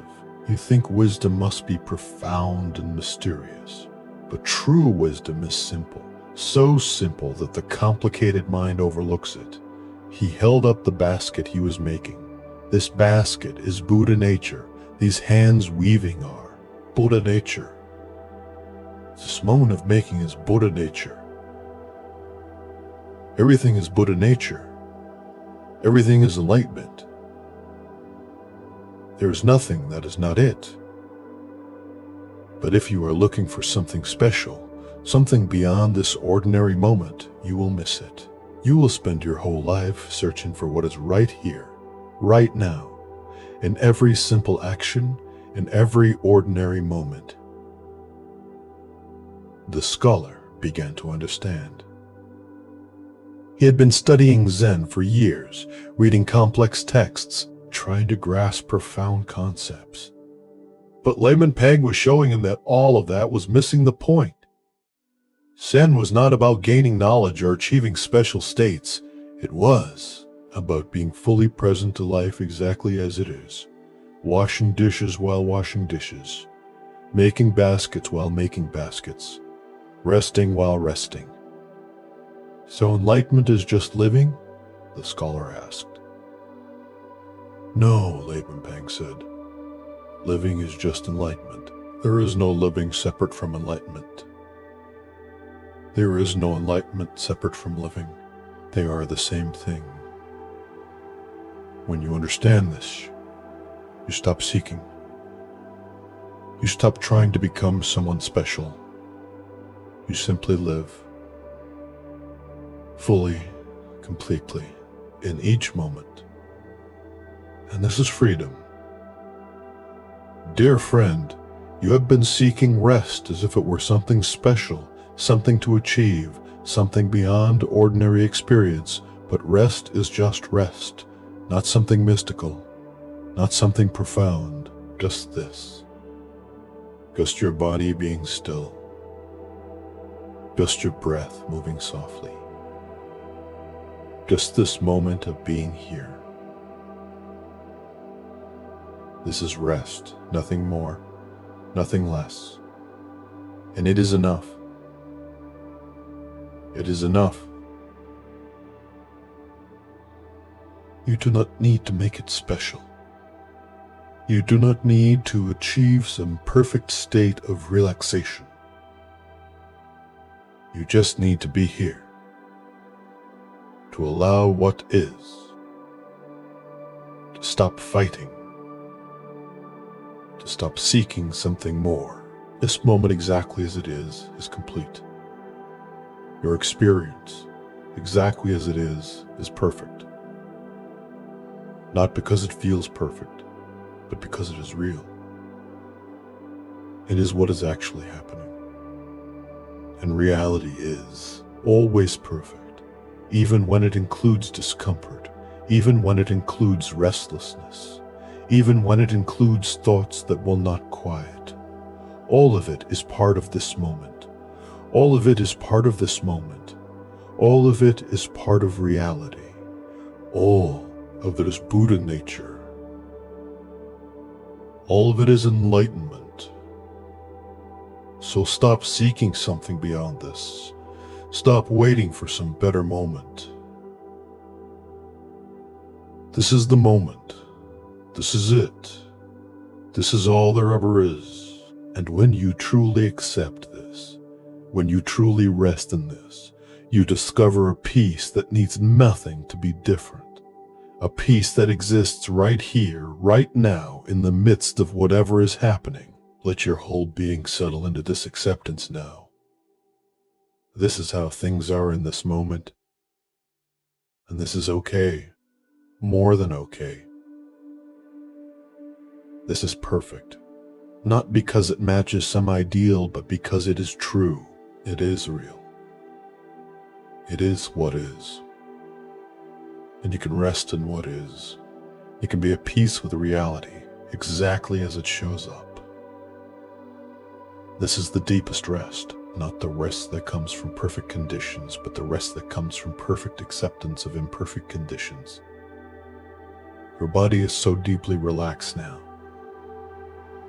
Every muscle soft, every bone heavy, every breath barely moving, you are dissolving into the stillness, merging with the silence, becoming one with the peace. Your awareness is vast and open. Thoughts may still arise, but they are like distant clouds in an infinite sky. They do not disturb the vastness. They do not crowd the space. They simply appear and disappear in the infinite openness that you are. You are not a person resting. You are rest itself. You are not someone seeking peace. You are peace itself. You are not consciousness experiencing stillness. You are stillness experiencing itself. Let all sense of separation dissolve now. There is no you and the rest. There is just resting. No you and the peace. There is just peace. No you and the awareness. There is just awareness. This is the great understanding. This is the profound realization. Not you having an experience, but experiencing itself. Not you being aware, but awareness being aware of itself. No separation. No division. Just this one infinite reality expressing itself in infinite ways. Rest is this one reality now, this one consciousness, this one infinite being. You are it. You have always been it. You will always be it. There is nothing else to be, nothing else to become. You are already everything. You are already home. Let yourself fall now into this infinite being. Dissolve into it. Merge with it. Become it. Not because you are not already it, but because you are remembering that you have always been it. You are coming home to what you have never left. You are recognizing what has always been. True, you are vast. You are infinite. You are eternal. You are peace itself. You are love itself. You are existence itself, knowing itself, experiencing itself, being itself. Rest here now in your true nature, in your original face, in the boundless awareness that you are and have always been. There is nowhere else to go, nothing else to achieve. Nothing else to become. You are home. You are complete.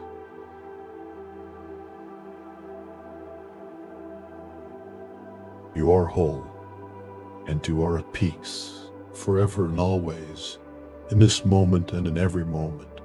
You are peace. You are rest. You are home. Let everything dissolve now into this vast peace, this infinite stillness, this eternal now. You are safe here. You are held here. You are loved here, forever. Rest now. Rest completely. Rest as the infinite peace that you are. Nothing more is needed. Nothing more has ever been needed. You are enough. You are everything.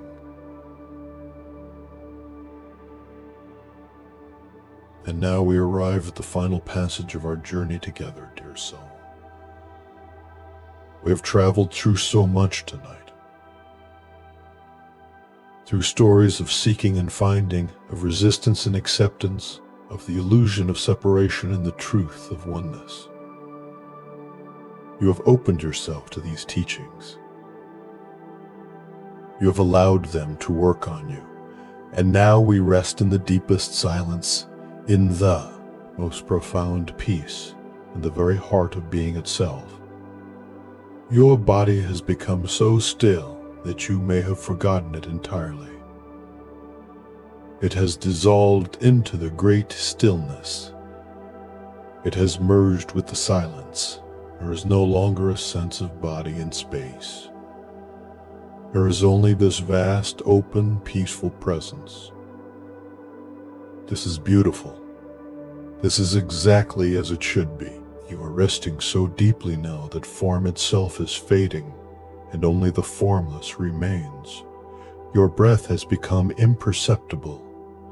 The faintest movement, so subtle that you cannot tell where one breath ends and another begins. It is like the breath of eternity, like the pulse of the infinite, like existence breathing itself through the momentary form that appears to be you, but is actually just another expression of the one consciousness that is all there is. In the most esoteric teachings of Zen, there is an understanding that goes beyond even awareness and consciousness. It is called the Absolute, or the Void, or emptiness. But these words are misleading because they suggest nothing, when actually this emptiness is the fullness from which everything arises. It is not empty like a vacant room. It is empty like infinite potential,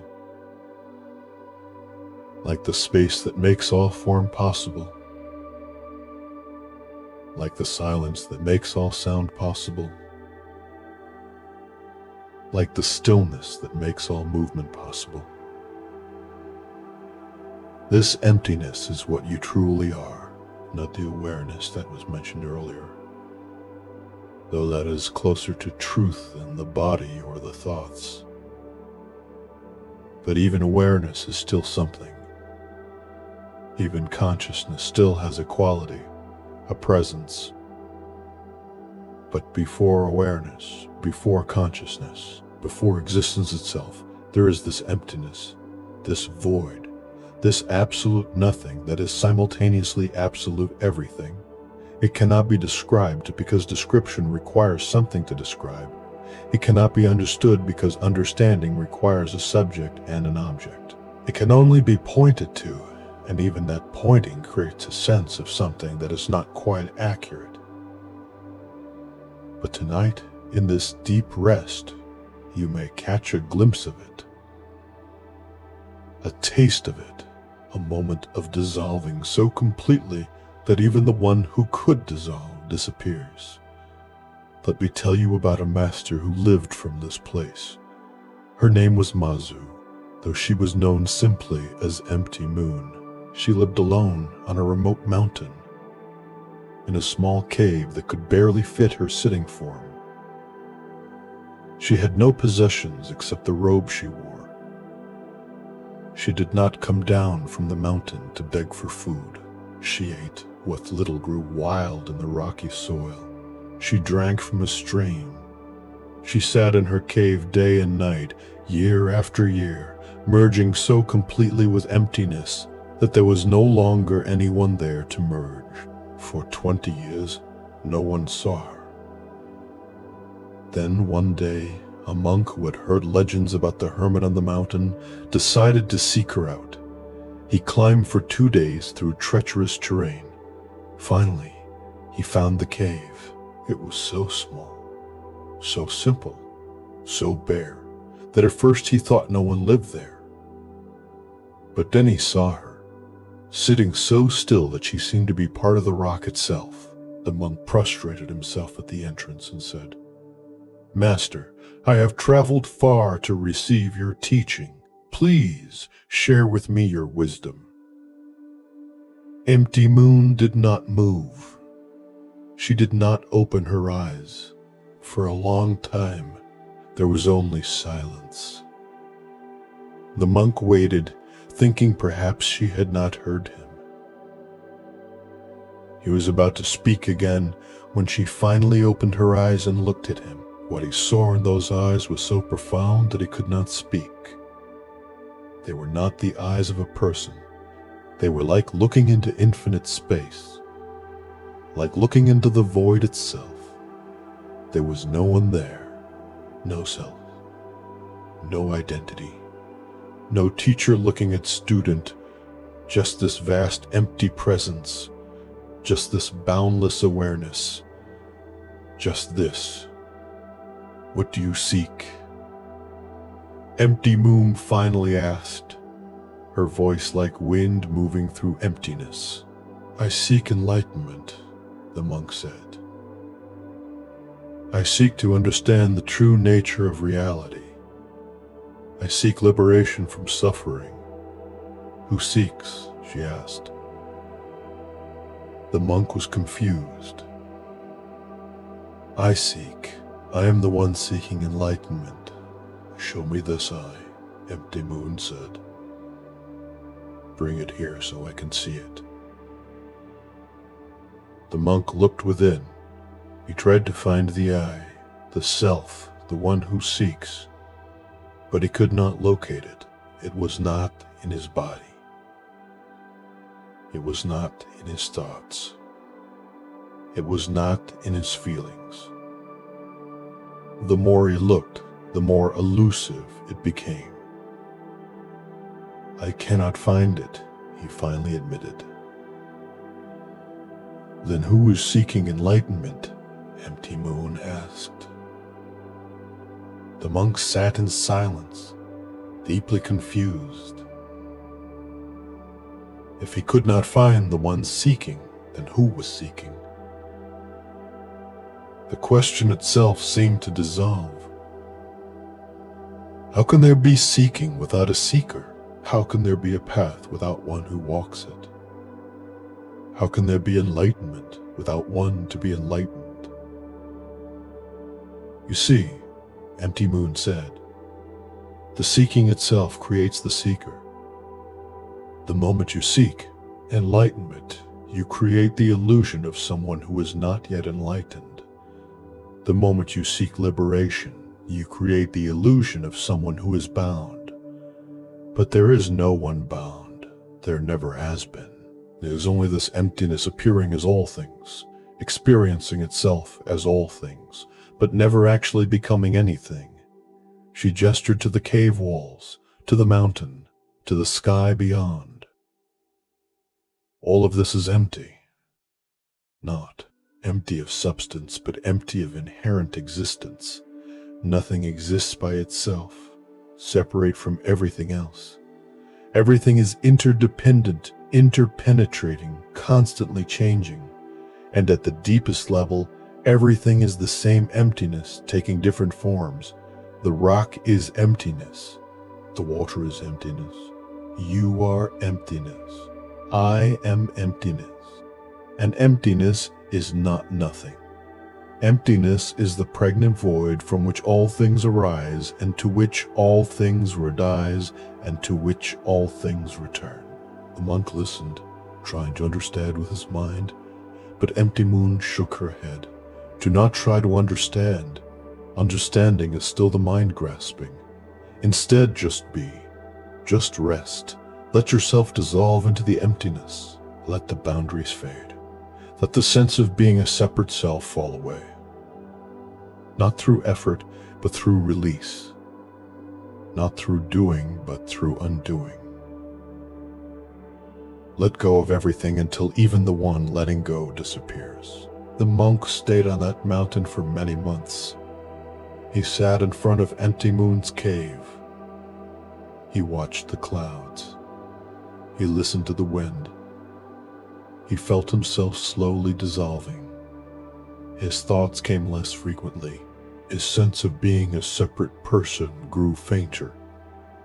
There were moments when he looked at his hand and could not remember whose hand it was. There were moments when he heard sounds but could not remember who was hearing. One morning, as the sun rose over the mountain peaks, the monk was sitting, when suddenly there was no monk. There was only sitting. No one experiencing the sunrise, just the sunrise experiencing itself. No one hearing the birds, just hearing itself. No separation between observer and observed. No boundary between self and world. Just this. Just emptiness dancing as form. Just the void playing as existence. When Empty Moon emerged from her cave that morning, she looked at where the monk had been sitting. She smiled, though there was no one there to smile and no monk there to see it. She knew the form of the monk was still there. But the one who had thought himself a monk, the one who had been seeking that illusion, had dissolved. What remained was just this emptiness, this boundless awareness, this infinite potential experiencing itself through a temporary form. The monk eventually descended the mountain. He returned to the monastery where he had lived before. Nothing outward had changed. He still had a body. He still had thoughts and feelings. He still ate and slept and performed his duties. But everything was different. Because there was no longer anyone to whom any of it was happening. There was just happening. Just being. Just this. Emptiness expressing itself in infinite ways. Dear friend, you are this emptiness. Not something you need to become. Not something you need to achieve. You already are this, right now. In this very moment. The sense of being a separate person, a limited self, this is just a thought. Just a habit. Just a story the mind tells. But it is not true. What you truly are is this emptiness, this boundless space, this infinite potential, and resting here tonight, dissolving into such deep relaxation, you have an opportunity to glimpse this truth. Not to understand it with your mind, but to experience it directly. To let the boundaries fade. To let the sense of separation dissolve. To recognize yourself as what you have always been. Let go now of being anyone. Let go of your name, your history, your story. Let go of being a person lying here trying to rest. Let go of being someone seeking peace. Let all of it dissolve. Let all of it fall away. What remains when everything is released? This. Just this. This vast, open, empty presence. This boundless awareness. This infinite space in which all experience arises and dissolves, but which itself is never born and never dies. This is what you are. This is what you have always been. This is what you will always be. Rest as this emptiness now, not as something, not as someone, but as nothing and everything simultaneously. As the void that contains all possibilities. As the silence that holds all sounds. As the stillness that allows all movement. You are so vast, so infinite, so free. There is nothing that can bind you, because there is no you to be bound. There is nothing that can harm you, because there is no you to be harmed. There is Only this infinite emptiness, playing all the roles, experiencing all the experiences, but never actually becoming any of it. Let me share one final story. A story about the monk who discovered that the end of the path is the beginning. His name was Dogen, and he was a brilliant student. He studied all the sacred texts. He mastered complex teachings. He practiced with great discipline. He traveled from Japan to China to study with the greatest masters. He was determined to penetrate the deepest mysteries of existence. After years of intensive practice, Dogen had a profound awakening. He saw through the illusion of self. He recognized his true nature. He understood what all the teachings were pointing toward.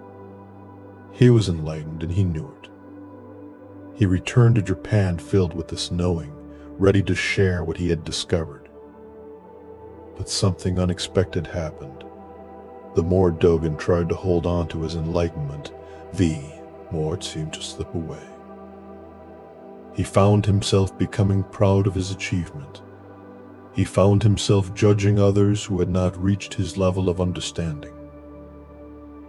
He found himself creating a new, more subtle form of self, the enlightened self, the one who knows,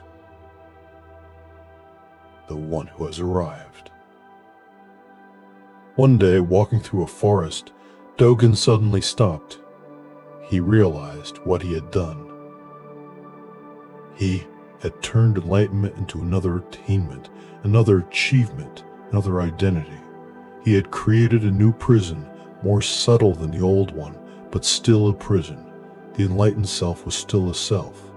The one who knows was still someone separate from what is known. In that moment, Dogen let go even of enlightenment. He let go of being the one who knows. He let go of having arrived. He let go of being special or different or advanced. And in that letting go of even his spiritual attainment, something shifted that was deeper than the first awakening.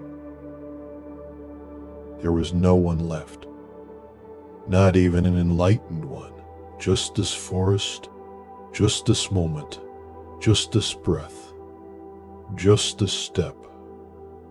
No separation between walker and walking, between breather and breathing, between knower and knowing. Just this seamless, boundless, infinite happening.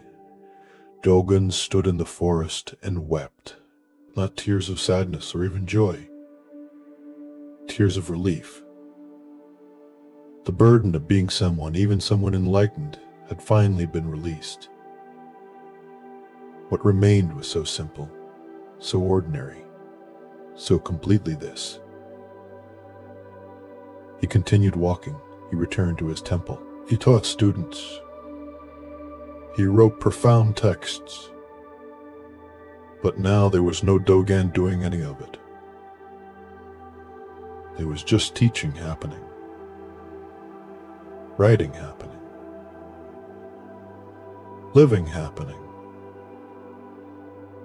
And it was all effortless because there was no one making effort. It was all perfect because there was no one judging it. It was all complete because there was no one seeking anything more. Years later, one of Dogen's students asked him, "Master, what is enlightenment?" Dogen smiled and said, "Enlightenment is intimacy with all things, not understanding them, not knowing about them, but being them. When you drink tea, become the tea completely. When you walk, become the walking completely. When you rest, become the rest completely. No separation, no distance, no one standing apart observing. Just this complete intimacy, this total oneness, this absolute merging with whatever is happening. But how do we achieve this intimacy?" the student asked. "You cannot achieve it," Dogen said, "because achieving requires separation, someone achieving something. Instead, you discover that intimacy is already here, already present. You have never been separate from what is. Separation is an illusion, a mistaken perception. When that illusion falls away, what remains is this intimacy. You are not in the world. You are the world. You are not experiencing life. You are life experiencing itself. Dear one, this is the final teaching, the deepest truth. You are not separate from any of this. You are not in your body experiencing the world. You are the world experiencing itself through this body. You are not having an experience of resting. You are rest itself. You are not someone seeking peace. You are peace itself seeking nothing. Let go now of the last vestige of separation, the sense that there is a you here and everything else there. Let that dissolve. Let yourself merge completely with this moment. You are the darkness around you.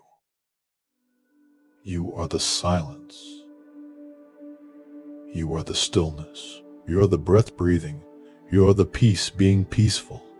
You are all of it, and all of it is you. There is no inside and outside, no self and other, no subject and object, just this one infinite reality experiencing itself in infinite ways, just this one consciousness knowing itself from infinite perspectives, just this one being everything while remaining forever one. Rest as this oneness now, this unity, this totality, not two things becoming one, but the recognition that there have never been two. There has only ever been this. One infinite existence, one boundless awareness, one eternal now. Your body has completely disappeared into the stillness. There is no sense of where it ends and space begins. It is merged, it is dissolved, it has become one with everything. Your breath has become the breath of the universe. The in-breath is the whole cosmos, breathing in. The out-breath is the whole cosmos breathing out. You are not breathing, you are breath itself. Your awareness has expanded to include everything. There are no boundaries, no limits, no edges. Just this infinite space in which all things appear and disappear like waves on an ocean, like clouds in a sky, like dreams in deep sleep. You are the ocean. You are the sky. You are the deep sleep in which all dreams arise. You are the screen on which all movies play. You are the silence in which all sounds resonate. You are the emptiness in which all forms manifest, and this emptiness, this void, this absolute nothing, is not dead or cold or frightening. It is alive with infinite potential. It is warm with unconditional love. It is the source of all joy, all peace, all beauty, all truth. It is what you have always been seeking. And it is what you have always been.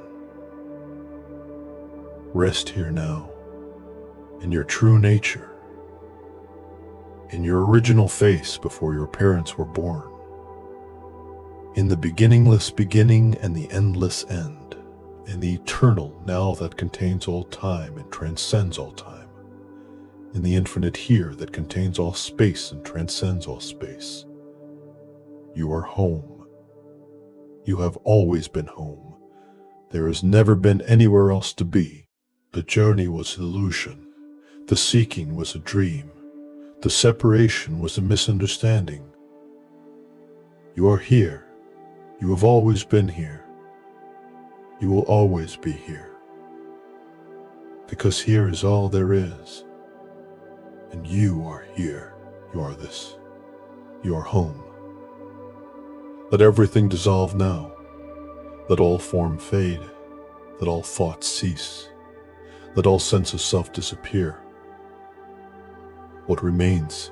This, just this, indescribable, incomprehensible, infinite, eternal, empty, full, nothing, eternal, empty, full, nothing, everything. This is what you are. This is what you have always been. This is what you will always be. And it is at peace, forever at peace, eternally at rest, infinitely free. There is nothing more to seek, nothing more to find, nothing more to become. You are complete. You are whole. You are perfect exactly as you are, which is not any particular way, because you are always in no way simultaneously. Rest now in this knowing that transcends all knowing, in this peace that surpasses all understanding, in this love that requires no object, because it is both the lover and the beloved, both the loving and the loved. You are so deeply relaxed now that relaxation itself has dissolved. You are so profoundly at peace that peace itself has become everything. You are so completely home that there is no longer anyone who could be away. Let the last traces of identity dissolve. Let the last remnants of self fade. Let even awareness itself merge into the absolute from which it arose. Let everything return to the source. Let everything rest in the infinite emptiness that is simultaneously infinite fullness. You are this emptiness, this fullness, this eternal now, this infinite here, this boundless love, this absolute peace. There is nothing more, nothing beyond this. This is it. This is all there is. This is everything. And you are this. You have always been this. You will always be this. Rest now. Rest completely. Rest eternally. Rest is what you are, as emptiness, as fullness, as nothing, as everything, as this. Just this. Forever this. Let sleep come if it comes. Let wakefulness remain if it remains. It does not matter. Both are the same emptiness playing different roles. Both have the same consciousness experiencing itself in different modes. Both are perfect. Both are complete. Both are home. You are safe here. Safer than safe, because there is no you to be in danger. You are loved here, more than loved, because you are love itself. You are at peace here, deeper than peace, because you are peace itself. All is well. All has always been well. All will always be well, because there is only this, and this cannot be other than what it is, and what it is perfect, absolutely, eternally, infinitely perfect. Rest now, beloved. Rest as the beloved. Rest as love itself, loving itself. Rest as love itself, being peaceful. Rest as the infinite being infinite. Nothing more is needed. Nothing more has ever been needed. Nothing more will ever be needed. This is complete. You are complete. All is complete. The journey is over. The seeking has ended. The separation is dissolved. You are home. You have always been home. You will always be home. Rest here forever, in the eternal now, in the infinite here, in the boundless love, in the absolute peace, in the perfect emptiness that is perfect fullness. You are this. Only this, forever this. Rest now. Rest deeply. Rest eternally. Rest as the infinite peace that you are and have always been. Good night, dear soul. Not goodbye, because there is nowhere to go and no one to leave. Just good night. Just rest well. Just be. You are home.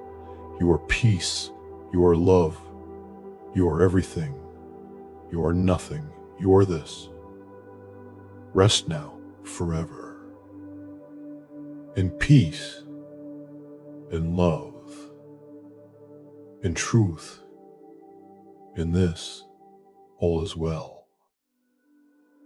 All is complete. All is home. You are home.